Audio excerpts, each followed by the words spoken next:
Hey, what's up, everybody? This is Jake from Sidedoor Media, and I put together a vocal chain preset for Isotope Nectar 2. I put one out for T-Rax, and that bundle's pretty expensive, and I wanted to put together a preset in something a bit more affordable. And with a plugin that I think is really awesome. And if you buy one plugin, buy this plugin. It's $200 right now. It's $100 off. They're going to be coming out with a third version, I believe, pretty soon. This is October 2018, just a heads up for you guys in the future. And there's a lot we can do with this plugin, and I was going for kind of a Travis Scott type effect, saturated, tiny bit of distortion, some bit of a lower layered vocal. So I'm going to go through the plugins preset and just give you some ideas of what you can do with it to change up, because you can disable some of these preset options and get more of a straight kind of like auto-tuned effect if you wanted to. So let's jump into it. First thing that you'll see when you open the plugin is this window, and this just gives the overview. This isn't showing everything. Hit this little button down here. It's going to give you the advanced tab, and it's just going to show you all your inserts that you have, and you can switch them around. Besides, the only one you can't is pitch shift. All right, this is the main vocal track, and we are sending it to a stereo aux because there are stereo features that we can use in the plugin that won't show up if we're just doing it on the mono channel. And don't worry about these buses. These don't matter. This is the main vocal. This is the ad-libs. So I broke it out into two different segments, two different presets for the main vocals. We have main vox, sub EQ, and compression. So subtractive EQ and compression. And I'm just kind of going, this is kind of how I do my vocal chain if I'm doing anything really, is I start with my cleanup type of plugins, and we're lucky enough we can do it all within one. So start off with a de-esser, a subtractive EQ, and so what I'm doing is I'm just taking out around the 250 and the 500 range, and then a low cut, because those are kind of like your three spots where you're going to have to clean up. So you're going to have to go in here, and maybe you'll have to nudge these around. And also, if you know how to find your resonant frequencies, go ahead with these other frequency nodes and notch those out. After that, we just have a simple optical compressor, just compressing it lightly and tightening it up. So nothing special going on in this preset. Then we go down to our main one, and the first thing is we go to our pitch tab. We're pretty fast. We're not all the way. Make sure you watch your range. If your vocals are more on the low end, go low. If they're medium, go medium. If they're high, go high. Just so the detection is looking where it needs to look. Set your key scale, all that. Not much really. You can transpose if you want to get kind of crazy with it. There's a lot of cool stuff in this plugin. They have a gate. I don't have it on, but if you want to, you can throw that in just to clean up the signal some. This is one of the reasons why I wanted it on a stereo channel, is because of the harmony. So I have 2 octaves down, and I have them pretty far back. Think of this fader as just the volume fader. It's just controlling the gain and the pan. So they're not right behind the main vocals. They're kind of poking out on the sides. but they're pretty far back. They're noticeable, but not by much. And we will do a before and after of this. When you went left, I got back right. I got myself, nobody gon' ride. They ain't wanna believe me, somebody better tell. This life here ain't easy, watch your step. So you can see it thickens up the vocals a bit.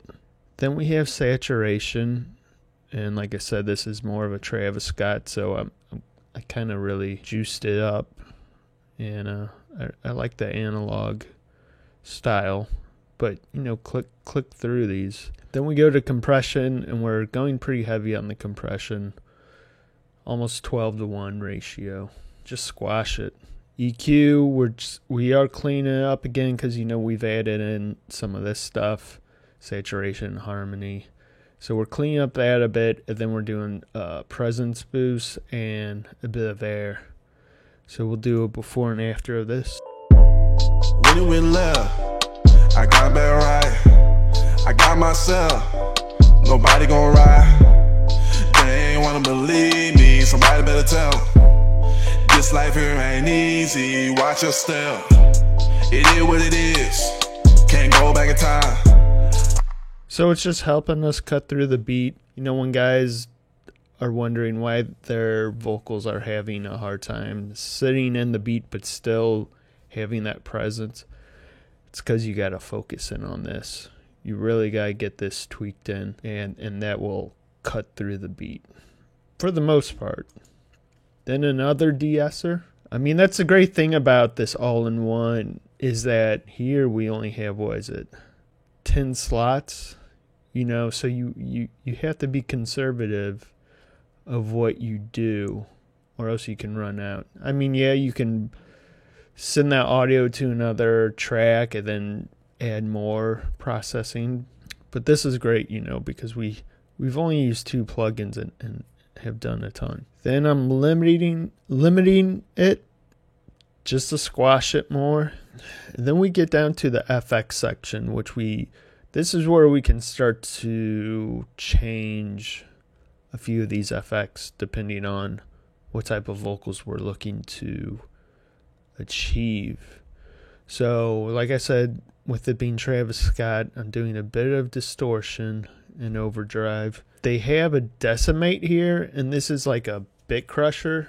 If you want to get really crazy, you could crank this on, turn this on and crank it up and get some crazy sounds out of it.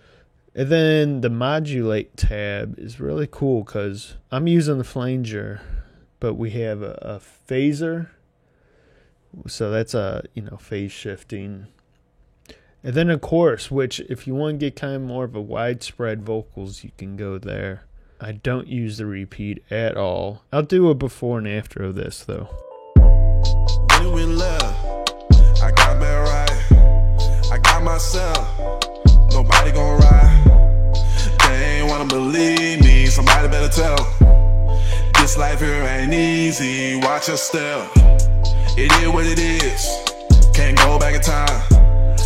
And then there's a delay and reverb. And before I talk about these, if you want more control over these, because usually we have a delay and reverb on a bus track, right? You could make a bus, disable everything but the delay, crank the wet all the way up and the dry all the way down, and then use the aux fader to feed it. And then you can have more control. You could use the EQ, just the EQ, the delay. They do have an EQ within it, which is awesome. But, you could do it with a reverb too. Make a reverb track, disable everything else that you're not going to use. Put the wet all the way up and the dry all the way down, and then affect just the reverb. But to be quite honest, this has pretty much everything in it that you need. It has the EQ. It has, a bit of different modes. It has a modulation.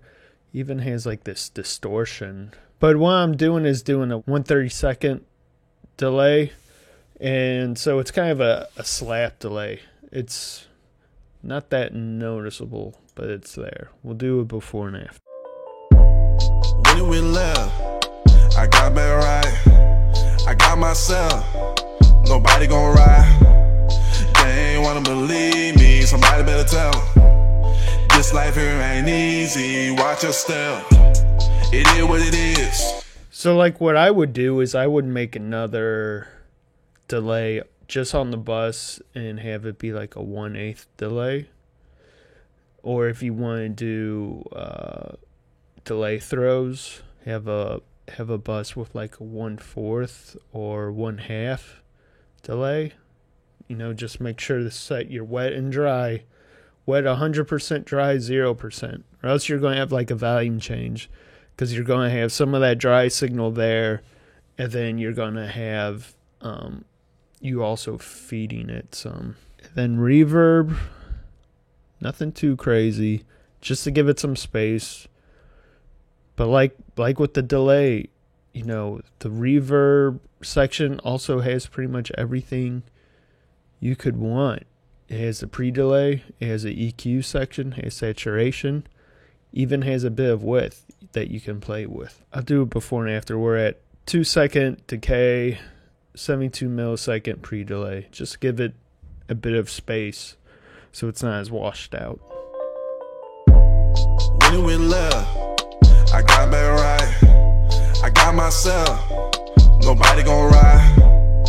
They ain't wanna believe me, somebody better tell. This life here ain't easy, watch your step. It is what it is. If you want more with any processing with the wet signal, just use the wet. That's how you're gonna do it. So then on the ad-libs, it's a lot of the same stuff. I am saturating it 100%, compressing it really hard, and then one of the main things is I'm doing the EQ on it for the telephone effect, and I'll let you hear that before and after. Yeah. I did. Don't ride.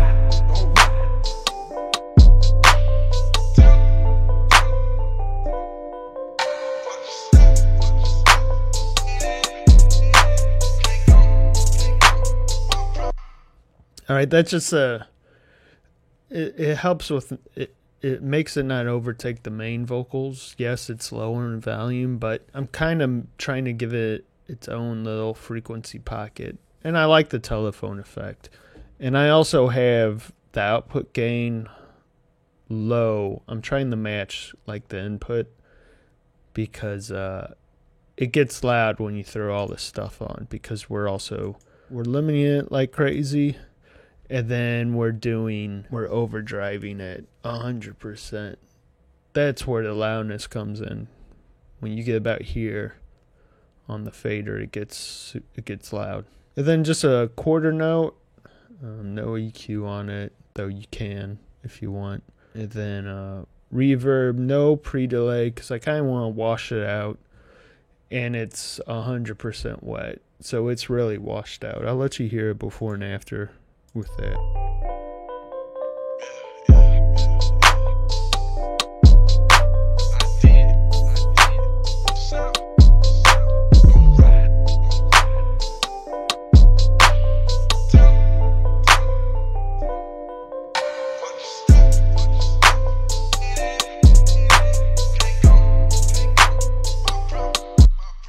Alright guys, that's it. I'm going to have a link down in the bottom of this description to where you can download these 3 plugin presets for Nectar 2. Let me know how you guys feel about this. Peace.